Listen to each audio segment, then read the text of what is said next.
Thank you. So now Pranay will be addressing all of us, and he'll be telling us very exciting and very important details about what viruses are, what they do, are they important for us, in what way, and why they're important. Let me tell you a little about him. Pranay is a biochemist by profession. He is an ardent advocate of public health. He's an environmental campaigner. He's a writer, scholar, and has written two wonderful books on viruses and on India's natural history. So I welcome Pranay to our session and request you to please address our audience. Thank you so much, and welcome everyone. I hope everyone's has a cup of chocolate or something to drink, or I can see Jignesh, he's very excited, and I can see Kritika. So I hope everybody is ready to come in a journey with me, come along with me on a journey. And I want to tell you another side of the story of the viruses. So I'm going to start sharing my screen, if that's okay, and then get started on the presentation. And I believe I have about 40 to 45 minutes, if that's fine. Yeah. Okay, great. I'm going to start sharing my screen. Okay. So I want to label viruses as something that I want to call them as an invisible empire. They're not visible to us, but we can see the effect of viruses all around us. The fact that we are taking classes over Zoom and we are not able to meet our friends and meet our teachers and go to school. And, our life has been turned upside down because of the virus. And I want to not remind you how miserable we get when we get a cold or we get upset stomach because of some creature that has caused us an infection, right? I mean, it's not a good state to be in. I can hear somebody coughing also. So just my point. So I just want to say that, these invisible creatures are, make a very significant, very strong effect in our lives. They can, at one moment we are very happy, in a day or two we become very sad because somebody falls sick, and those are the kind of things that these small creatures can do. I'm just going to go very quickly into this, my first slide, and talk to you about this book. In case you haven't heard of it, it's a book called Invisible Empire, and it talks about how viruses came to exist and how they impact our lives, and not just our lives, but every living creature, including other viruses. How viruses impact not just themselves, or rather us, but also every living creature is impacted by viruses. And I'm going to make a case over and above what we know. So this is what we think about viruses. They cause diseases. Now, this is an old illustration from a French journal where there are three children with three kinds of diseases. There are three different kinds of spots. You can notice that there are three kinds of spots, right? On the left, it's the most dreaded disease that humans ever knew. It was called smallpox, caused by a virus. In the center is another disease, but it's caused by a bacteria called scarlet fever. And on the right is another fever, infectious disease of the skin, which is called measles, which, both scarlet fever, which is bacterial fever, and on the right, the measles, which is a viral fever. They are still with us. They continue to trouble children. Smallpox, thankfully, has been eradicated, because we had a very good vaccine and we were able to work, all countries were able to work together, and we pushed that disease out from our realm. But, we've not been so successful with other diseases, including for which even if we have a vaccine, so all countries and all communities and all families need to come together and make sure that, if you're taking vaccines, you have to all work together to get this vaccine and make sure that the virus is pushed out from our lives. But other than disease, I mean, they make a huge impact, not only on human life, but also plants and animals. So you could see extinction of certain or disappearance of certain species, and because some virus has suddenly arisen and caused large-scale death. But that's not the only story that viruses or microbes or anything that is small, something that we have to see under a microscope is called a microbe, right? And I'm going to tell you a story about the microbial world. So let me start by saying, what is a microbe, right? The first thing is, if you were to take a drop of pond water, or if you were to take moist soil from your garden, or from, say, a canal or any place, which is full and rich of life, there are grasses and mosses and lichens growing around it. If you were to take a very small speck of soil and you put it under a microscope, the first thing that you are likely to see is this worm-like creature. It's called a nematode. Now, nematode is a large creature. It is made out of several cells. It's what is called multicellular, but it is still very tiny. You could possibly see it if you are very, very careful in spotting it, especially those of you who have aquariums at home. If you look at the margin of your aquarium, you will see, chances are that you might be able to see a nematode every now and then. But nematodes are large. They can be, compared to the microbial world, in the microbial world, they're kind of like giants, right? It can be like a very small, thin strand of spider web, or, the size of your small fingers. When you're cutting the nails of your fingers, that small, thin nail that comes out, it's about that size and that color. It's very, very pale in color. Next, if you were to look in under the microscope and you go deeper, you improve your resolution of your microscope, you look at this creature, which is called a paramecium. It looks like a slipper, right? It looks like slippers placed one over the other. It's like when you go to a party and your slippers have to be piled up together. They look like this, right? After you come back and you see your you want to wear your shoes, or you find your shoes and your slippers, they look like disarranged slippers and shoes. And these slink over one another. They move around very elegantly, colliding into one another, but not harming one another as they go around eating smaller microbes. But then you find something as beautiful as this, and this is not a colored image. It's actually something which is rather colorful, but it's extremely tiny. I have to go down another 10 times into seeing this. So from the size, I have to keep going 10 times down in my magnification to see this. And it's a single cell of an algae. Now I'm going to come and tell you what an algae is in my next slide, but this is called desmodium. It's a kind of an algae which lives on itself, by itself, and it's photosynthetic. And then you come to something which looks like this. It looks like a Japanese painting. And what you see in front, what looks like trees or grasses, is a fungus. It's called aspergillus. It is both good and bad. It can cause harm. It can also do good things when it is used favorably. And that sun-like spot that you see at the background is actually a bacteria called yeast. Now, yeast is something that we use for making our curd and our breads and wine, and it's a very useful organism to have. I mean, it serves a lot of purposes for us, right? The bread that we have in the morning is courtesy this one of the cousins of this creature.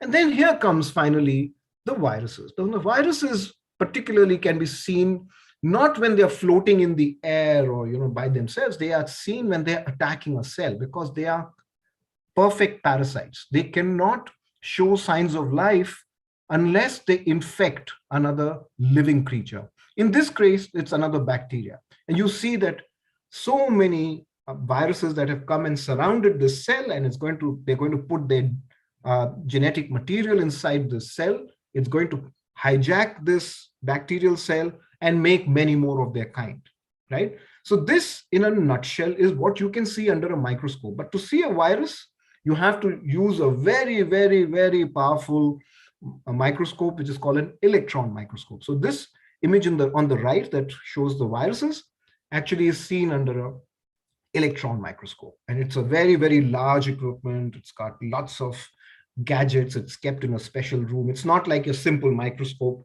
which is used to see the other creatures.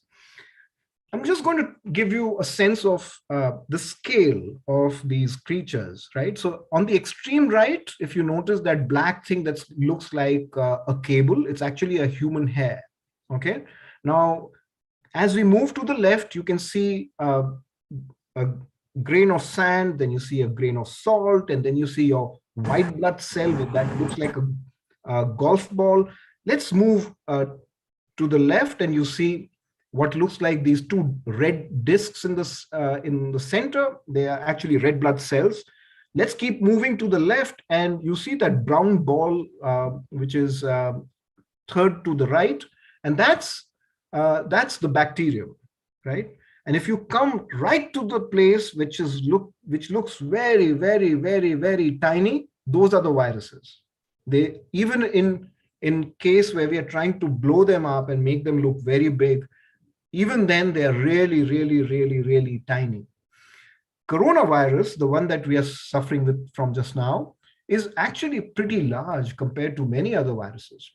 I'm going to show you some of the viruses because they're rather pretty. I mean, if you were to look at them, they can be very pretty. Some viruses are also very large. It's also possible to see a virus, one class of viruses, which infect amoeba. You know amoeba? What is amoeba? Amoeba is something that lives in fresh water, and it has no specific shape. It just moves around. It is very shapeless cell that it's free living in fresh water. Now, in some amoeba, there's an infection that is caused by this virus. It looks like a fuzzy ball, right? On the right, you can see the large picture of it. It's an enlarged version. But if you were to look at an amoeba that has got infected by this virus, it becomes like the red blood cell. It's very round and it looks not shapeless at all. It looks like a ball. The image that's on your left, it looks pink and blue. And on the right, when we started to see this under a large microscope, the electron microscope, we started to see this fuzzy ball. And it was very clear that a virus can be large as well. So what is the reason that some viruses are very large and some of them are very tiny? Well, it's something that has been a part of the evolutionary process, and there can be no simple answers. And this is something that scientists are working towards, and there are complex answers to this very simple question. So I'm just going to show you the variety of shapes that viruses take. You have the avian flu, or the flu virus that causes death in chicken, and it can also cross over into humans. It's called avian flu. It looks like a hedgehog. You know, it's very prickly. It's shaped like a rugby ball. Then you have the Ebola, which is a deadly virus. It kills 50% of primates, or especially gorillas and humans who come into contact with it. And it is long and thin. It looks like a piece of thread. Then you have enterovirus, which looks like something completely different. Swine flu looks like very much like corona, but it's slightly differently shaped. And then you have the space lander, like a satellite or something that is used in space programs, which is called a bacteriophage. Now, bacteriophage is very critical for existence of life. Now, I'll tell you why. Bacteriophage actually means bacteria, and phage means to eat. So the eater of bacteria is called a bacteriophage. Now, for every bacteria, every type of bacteria, there are at least one known virus killer, which is called a bacteriophage, for every virus. And if they did not exist, they would have made sure that that bacteria would have gone all over and colonized and created more problems. So the virus actually controls the bacterial population, right? Okay, I'm going to put 5 stories before you.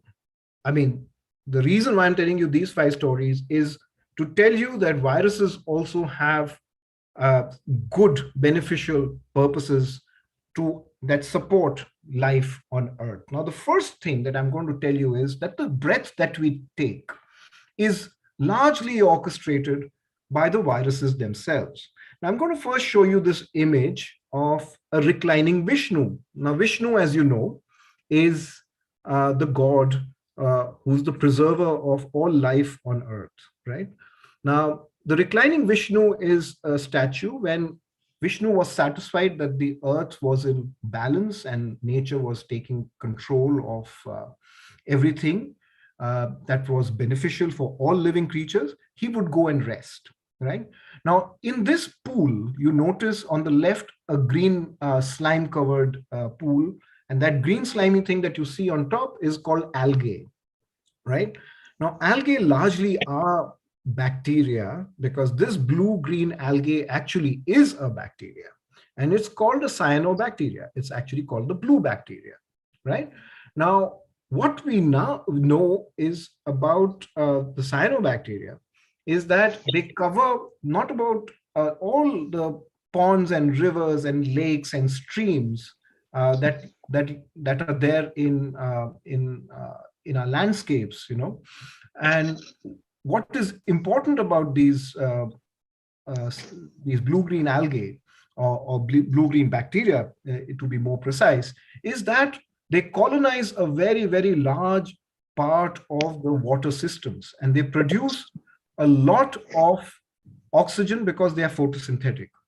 So on a daily basis, they absorb a lot of carbon. That's what photosynthesis does, right? They absorb carbon dioxide in presence of water, and they release oxygen, right?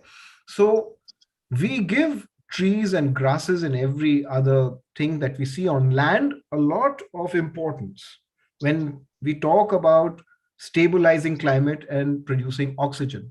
But if you were to look at all the free oxygen, the one that you and I breathe, it actually comes from these small microscopic creatures that colonize the surface of water. And I'm just going to show you this map. We know the forest maps of the world. We see the giant forest of the Amazon that you see on the bottom right, or you see the great tropical forest of Indonesia and Southeast Asia, right, or Malaysia. And of course, we have great forests in Assam and Arunachal Pradesh, and we know the great forest of Western Ghats, or the giant forests of Central Africa. But it is the oceans that have a rich variety of bacteria and many other microbes that actually colonize the ocean water. The first 8 meters in particular have a very, very rich variety of microbes that on a daily basis conduct photosynthesis. So they don't not only absorb carbon dioxide and feed the ocean fish and other creatures, but they also produce all the free oxygen that you and I breathe. And not just you and I, but even the trees. They benefit from these organisms that are there in the oceans and seas and rivers and everywhere else. So the free oxygen, the breath that you're taking now, is largely the courtesy of the bacteria that are working incessantly, non-stop, to produce oxygen for the earth. In fact, the ozone hole and our atmosphere has been orchestrated and defined by the action of ocean living or water dwelling blue-green bacteria. Okay, now there are zones in cold water. If you notice in the Arctic and the Antarctic, there is one kind of which is shown in red in this slide, and then there are blue ones that are shown, which are another kind of. So there are places where different kinds of microbes live. But what would happen if these microbes lived and did not die? They would create a thick blanket like the one you saw in the previous slide. They would create a big, thick blanket of slime, and all the water will become stinky and smelly, and the world would be stinky, right? So who controls the population of these bacteria? It is these organisms. Now, these organisms, like I showed you the previous slide, so many organisms that live on the top of water in the oceans. So the champion among them is somebody called Prochlorococcus. And it was discovered only in the 1990s, when you and I, when your papa and mama were perhaps young and studying, it's that time when this was discovered. So we didn't even know which bacteria was the one that produced all the produced all the oxygen and consumed all the carbon dioxide on a daily basis, right? And all these organisms work together to absorb carbon, but also other important elements like phosphorus and sulfur and iron and nitrogen. And each of these bacteria in the water have specific viruses which kill them every 24 hours. Now, if this death was not caused by the bacteria, by the viruses, the bacteria would continue to reproduce and grow and make the water stinky, dirty, smelly. And it'll all be dirty. Okay. So the water that we see, which is nice and clear, is largely because viruses make sure that the bacterial growth is not something that's gone out of control. So they keep everything in check. So all the free oxygen that you breathe is largely because of these microbes, and the microbes are controlled by the viruses. So the viruses therefore have a significant role in controlling the uncontrolled growth that the bacteria otherwise would have. Okay, so remember that the oxygen, the Earth's atmosphere, the ozone hole, the ozone layer has been made by microbes, and behind the story of the microbes are viruses. Okay, so that's my first submission to you. Let's move on to my second story. Okay, my second story is that we would have not evolved had viral infections not been there. And I'm going to tell you with the story of this what looks like a very, very ugly fish and very dangerous looking fish, and it lives in rocks, and it's called a coelacanth. It's a very, very enigmatic fish. It lives in the Indian Ocean, where the volcanic caves in the deep oceans are, near Indonesia and some islands which have been created by volcanoes. That's where this gentle creature actually lives. It's almost blind. It doesn't need good sight because it lives in such depths. It lives 800 meters below the surface of the ocean, right? Now, what is remarkable about this fish is that it has been living on Earth for about 300 million years. But what is truly incredible about this fish is that it's got fins. The fins that are there, the like limbs that they use for paddling. This fish has fins that are muscular. Now, if any one of you has been to an aquarium or has seen a fish being purchased, if you've seen your father or mother cook fish, you would have seen that the fish fins are transparent and they don't have any muscle. So it's usually cut and thrown away.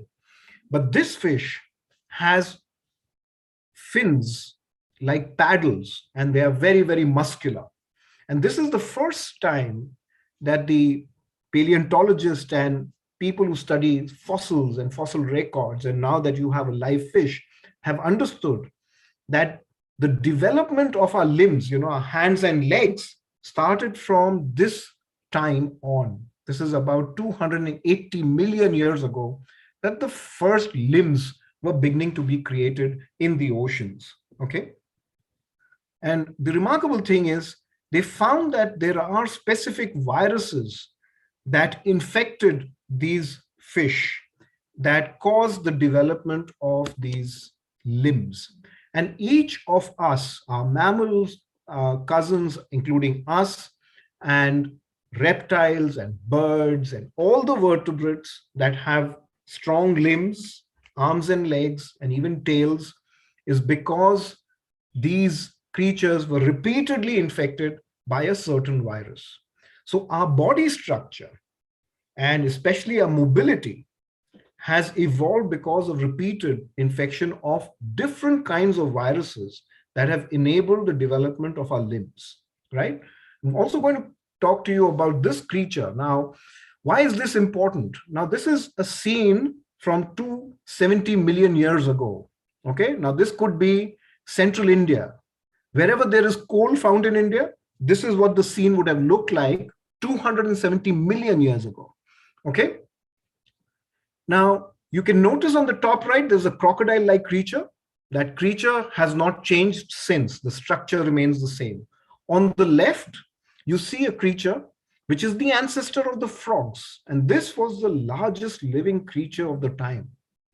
So the frogs were ruling the world 270 million years ago. Okay. And they used to be grazers like our cows and our nilgais and bisons, or, those creatures were actually grazing on ferns and other, primitive plants. And it was these creatures called Lystrosaurus. And if anybody here is from Andhra Pradesh, from near Vishakhapatnam, Vijayawada, just west of your city. This is where that creature used to live. And we have lots of very good fossils of this creature called Lystrosaurus. But I want you to draw your attention to the creature that is at the bottom right. That thing that looks like a mongoose, right? Now, it's actually not a mongoose. It is a reptile that is about to become a mammal. It is about to become a mammal because it still has reptilian features. It has got fangs that have hollow teeth, and the teeth perhaps had poison glands. It's got tail, which is scaly. Its hair is very thick and coarse.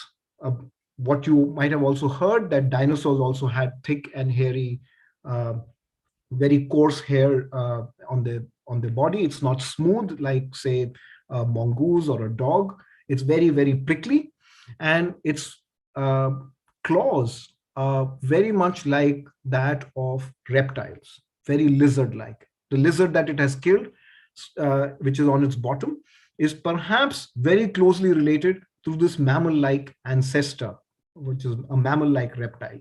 Now, it was the infection in this mammal-like reptile that enabled it to become a true mammal. And some of its cousins that remained uninfected became the ancestors of the modern day platypus and what are called the monotremes. Do you know the platypus, the one in Australia? Well, it still lays eggs. That's because it still has the ability of the reptiles to lay eggs. The infection that caused the creation of mammals, the first true mammals, was to give them the ability to give live birth. So what is live birth? You and I are born from live birth. That's because we were in our mama's tummy for 9 months, right? Unlike snakes or lizards or platypus, the eggs have to be hatched and they come out. The eggs have to be incubated outside and then the babies emerge. But we come out perfectly ready, right, for the world. There's no egg case around us. When we are born, we are like ready. We have eyes and everything. We are all ready to go, right? Almost like a mini adult, right? Now the creature that is in case of birds or lizards or snakes or reptiles in general, or even platypus, remember platypus, right? That class of egg-laying creatures separated from the ones that began to produce creatures or live ones like us, the live birth animals, right? So the mammals became one of the early creatures to produce live birth.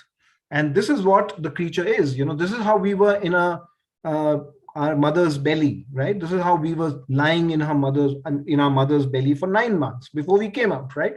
And this organ also was made by a viral infection.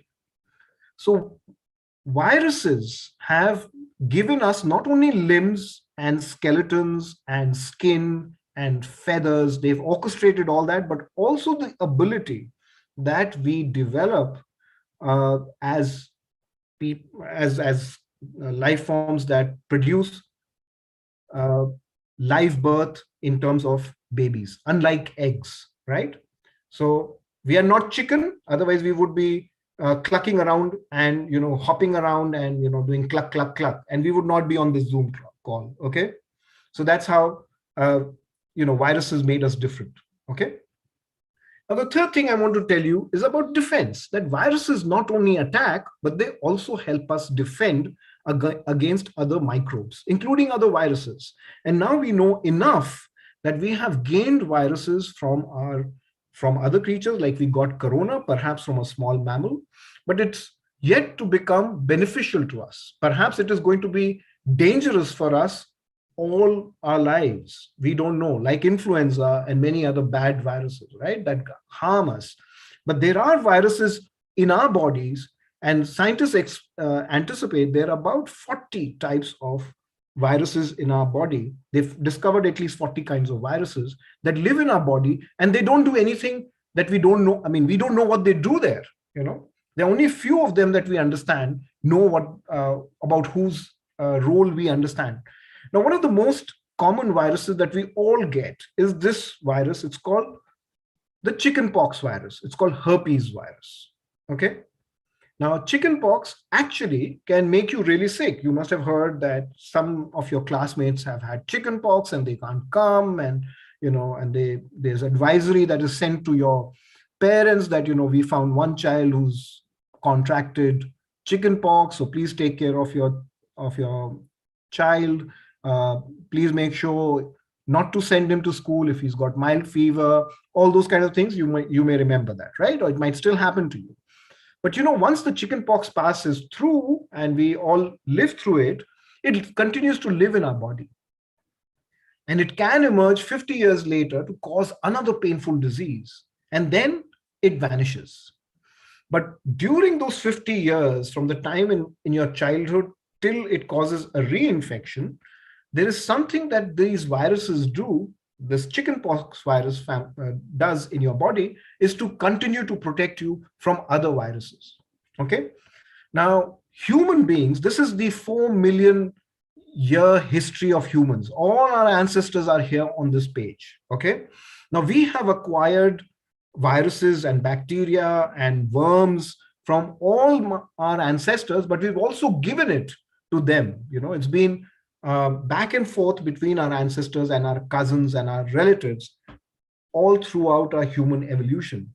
And the viruses and the bacteria and other creatures have evolved together to infect and survive in all these cousins that are now extinct except us.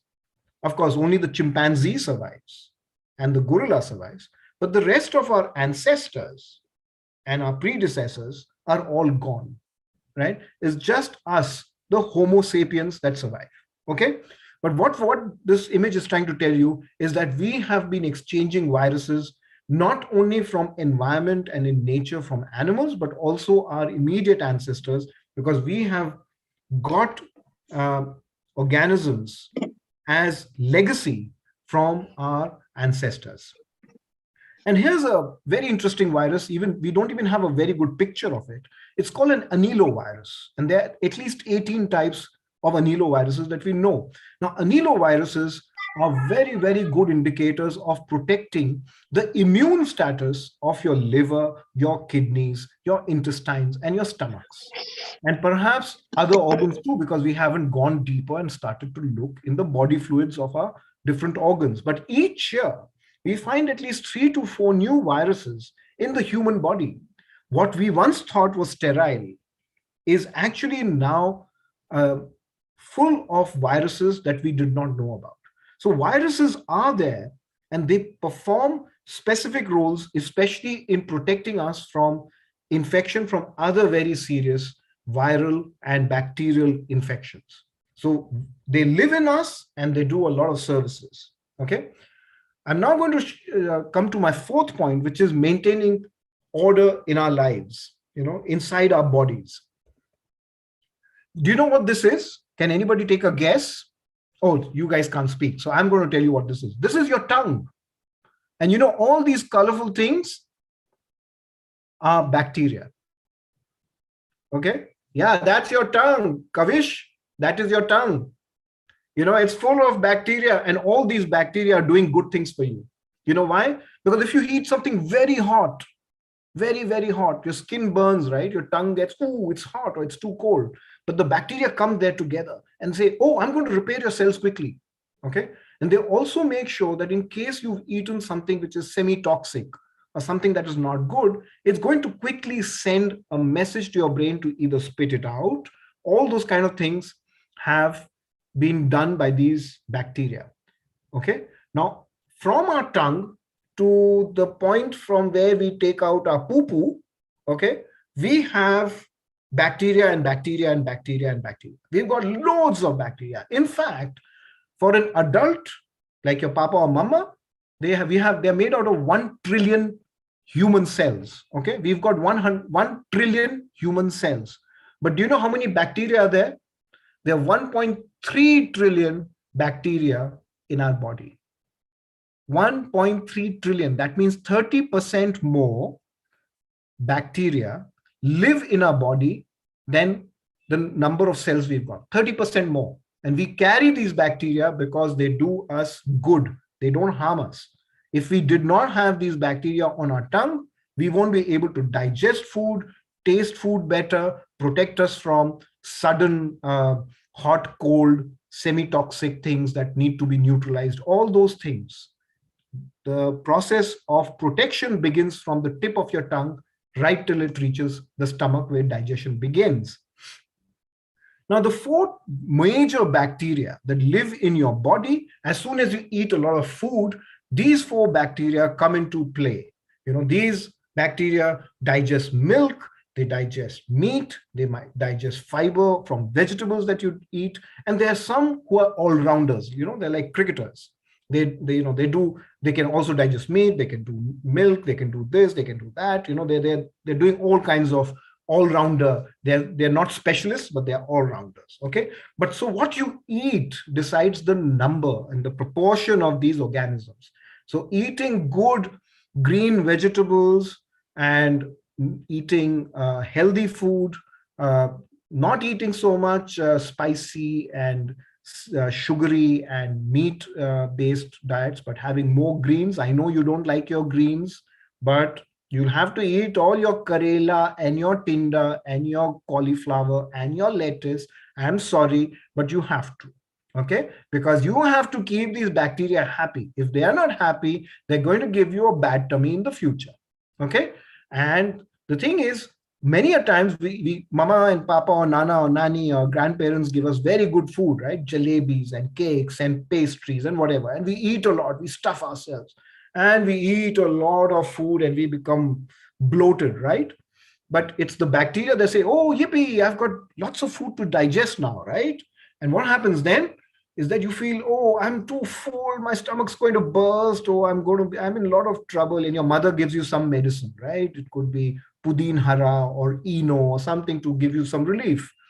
But what the relief actually is from these bacteria. But what prevents these bacteria? Remember, I told you that if in the oceans and the rivers and the ponds, the bacteria were left alone, they would reproduce and make the oceans and the seas and the ponds and the lakes stinky, right? They'll be very smelly, right?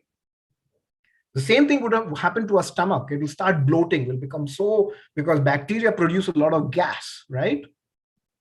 Okay, but what controls the bacteria from becoming too big and growing and bloating your stomach? It's this virus. And we did not discover this virus till 2007.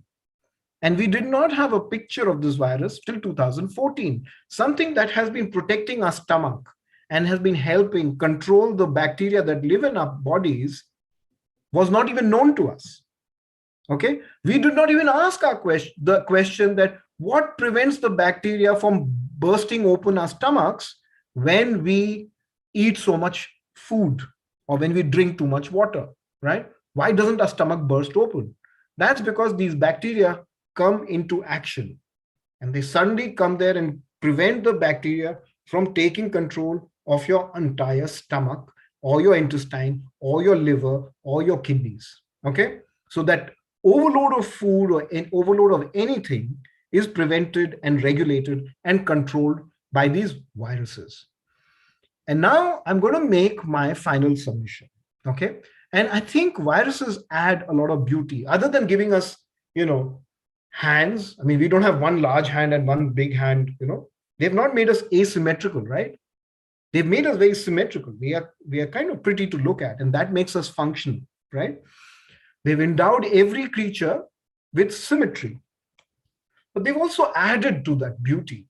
Now, one of the first things that happens is that a viral infection can make certain flowers, which are already very beautiful, like this tulip, wild tulip growing in Kazakhstan, which is already pretty, and it can make it look like this. It can give you colors.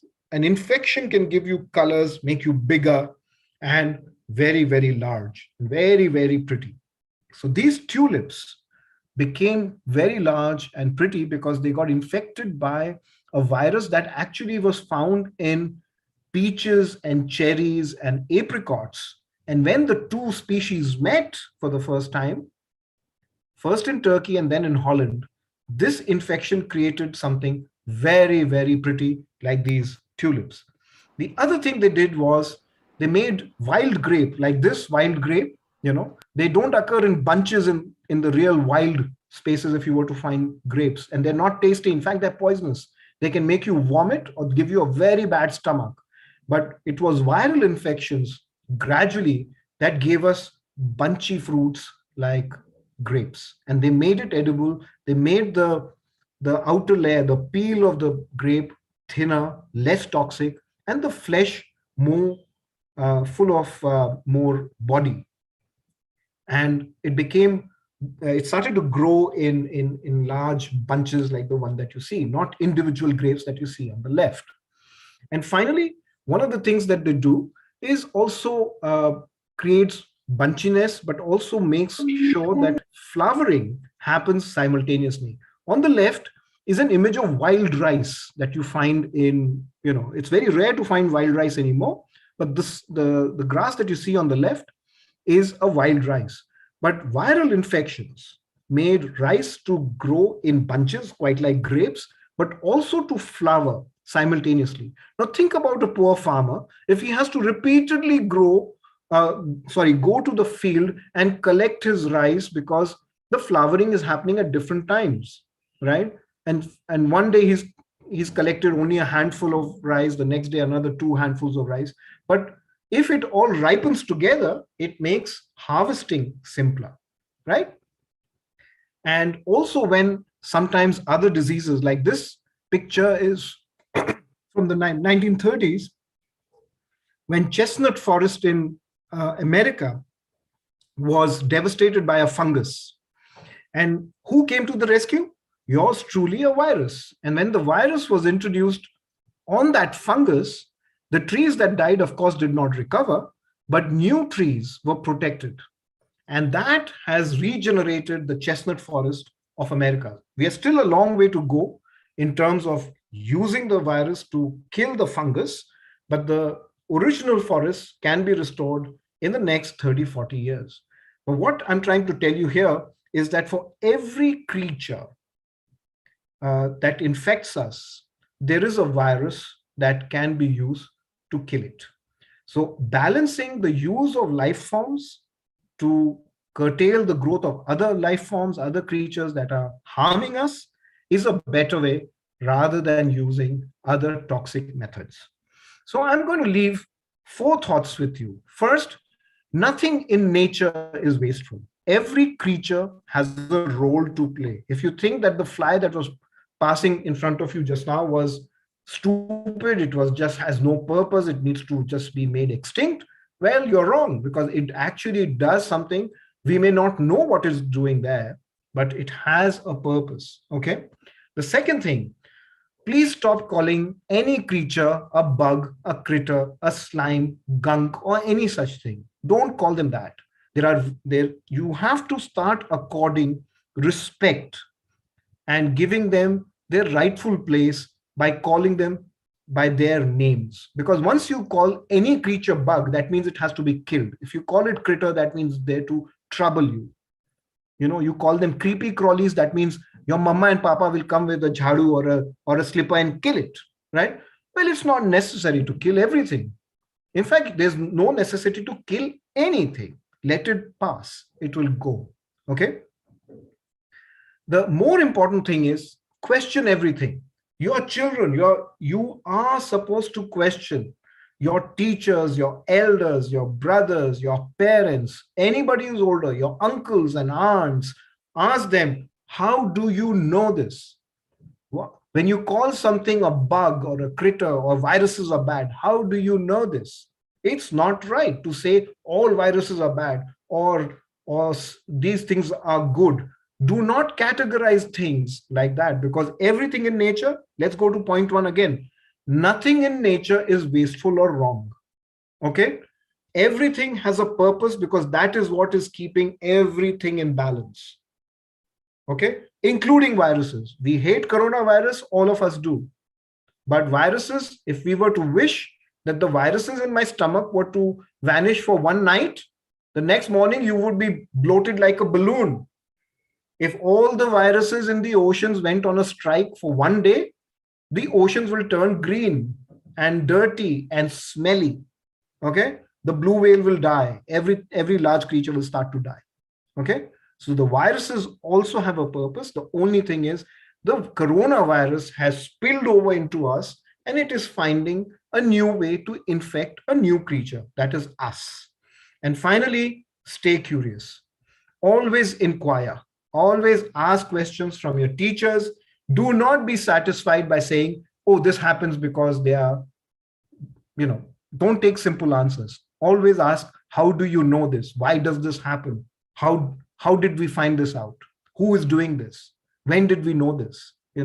Those are questions that you should always ask about everything, whether it's a name of a place, whether it's a name of a creature, whether it's about a creature, about a forest, about a landscape, about a river, about people, about communities. Always ask things.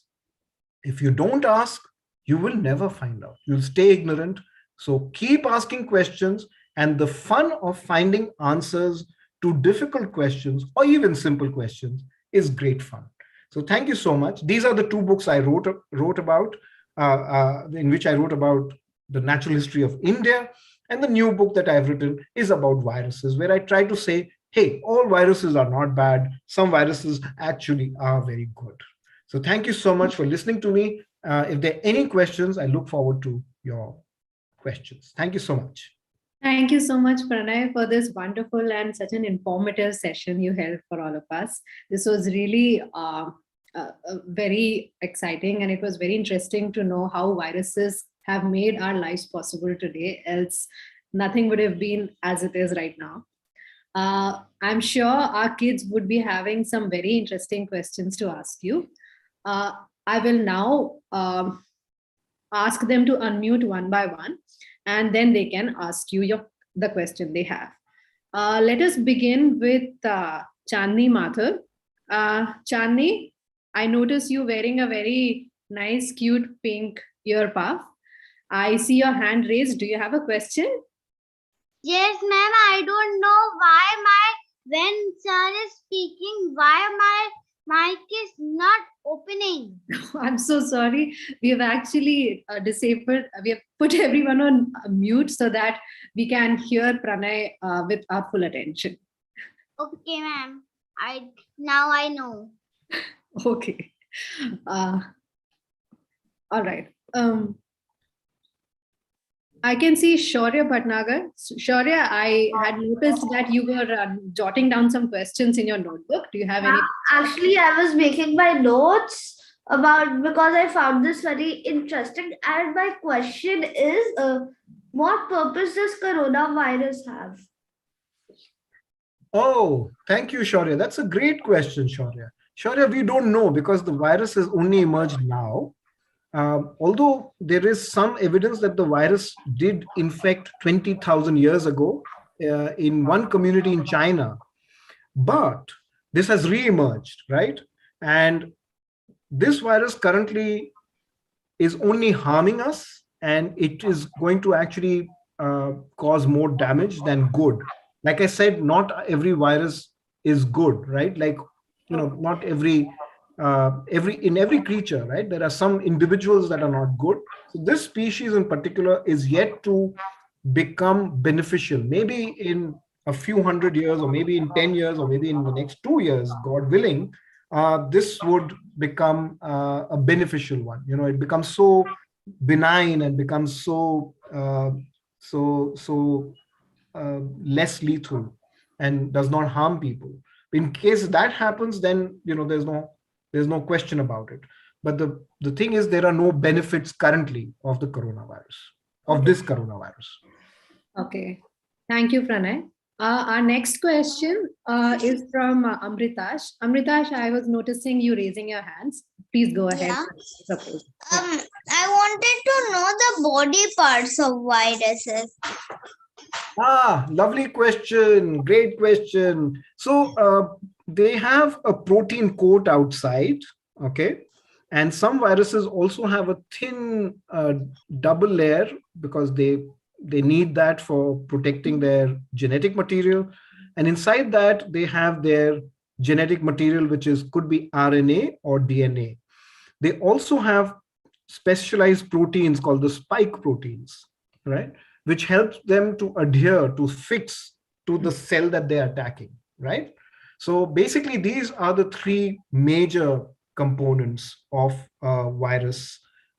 You have an outer coat, you've got spike proteins on them, and inside you've got genetic material, right? Other than that, they're actually very, very simple creatures. They're so simple that they actually cannot reproduce or live by themselves. And outside of the host, they really don't show any signs of life. So a lot of scientists actually say that viruses are actually dead. They are only infectious proteins. Well, the fact is, if they were infectious proteins, they would not assemble in the way that they do and become perfect representations of each other, right? They become like an army. You've seen the film Minion, right? The Despicable Me. So it's like those minions, So one minion produces so many millions of minions, and they're all very similar looking. And a few that are not similar looking because their genes are different, those are the ones that will become variants. Like in coronavirus, we now have Omicron, right? So the minion that has another, has a longer neck or 3 hair on its head is a variant, it's a cousin, and it will become a species only much later if it continues to retain those features and becomes distinct, right? So these proteins that are on the outer coat and the genetic material inside, whether it's RNA or DNA, if it becomes distinct over time, then it becomes first into a variant and gradually into a species. But it is these proteins that will determine how new variants of species get created. So that's a very good question. Thank you. I see that Tamogna had a question and he wanted to ask. Tamogna Mukherjee. Right. I've unmuted Tamogna Mukherjee. Tamogna? So my question was, you said that that viruses can defeat bacteria. Is there anything that can defeat viruses? Yes, some viruses can defeat viruses. In fact, I also said that there are viruses that infect viruses. So we now know of at least 2 viruses that infect other viruses, right? And viruses also die a natural death, because if you were to sneeze, for example, and you have a viral infection, and if you were to sneeze and leave it on the door or in a place where there is hot or cold, or it's not a surface where it can survive, viruses die a natural death. In fact, they can die even when you wash a virus with, say, soap water. If you put a virus in light soap water, they would die. And therefore you don't need too many things to kill viruses in the air, because that's not going to help you, right? Over disinfection is also not a good thing. Thank you, Tamogna, for that question. That's a very nice question. But surely there are checks and balances for viruses also, because nature by itself says that if you do not get the right environment, the right place for it to land, then it will die. Okay, we'll now take 3 more questions. Arnav, I'm unmuting you. Would you like to speak up? Arnav Barua. Yes, ma'am. I had a question that how does a virus gets energy because it moves? How does it get energy to reproduce and move? Good question, Arnav. So viruses are completely, they are not directed like us. They don't have eyes, they don't have ears, they don't breathe. They're just like dust particles, very, very, very tiny. The only thing is they're not like dust particles because they have a very defined structure. They have a protein, they've got spike proteins, they've got specialized proteins on their shells and inside, and they have a distinct RNA and a DNA, what's called a nucleic acid, right? Now, unlike any other creature, these creatures cannot direct themselves to say, oh, I'm going to go into Arnav's nose and cause him infection. It's a completely random event. And if the virus is say lands into sunlight, and this virus cannot survive in sunlight, it will die, right? So it is a complete random event that we get a viral infection. The only problem is that because of coronavirus, because all of us are going out to school or office, and we go into a elevator or go and meet friends sometimes, or friends come home, some of them carry viruses and they give it to us. So that's the reason why coronavirus is continuing to spread and survive and move around all of us. And that's something that we can't stop or prevent. And that's why it's kind of spreading all around us. But remember that bacteria and viruses and all these creatures are not targeting you. They're not after your lives. It's just sheer luck. It's a chance event that it is reaching you. You can protect yourselves from viruses if you take precautions. Okay. Thank you, Arnav. Lovely question. I see Siddharth Bhattacharya has a question. Certainly, sir. I'll reach. Oh yeah, Siddharth, yeah, please go ahead and ask your question. I have a question that what's the other? I've heard that there's another name of chickenpox virus. So what is that? Oh, chickenpox virus. It is called herpes simplex virus 2. Okay. So I showed you that photograph. It belongs to those polygons. Remember those polygons that are all stacked together? So it belongs to the family of herpes viruses. All right. Okay, Naina has been waiting for a very long time. Naina Tiwari. Yes, ma'am.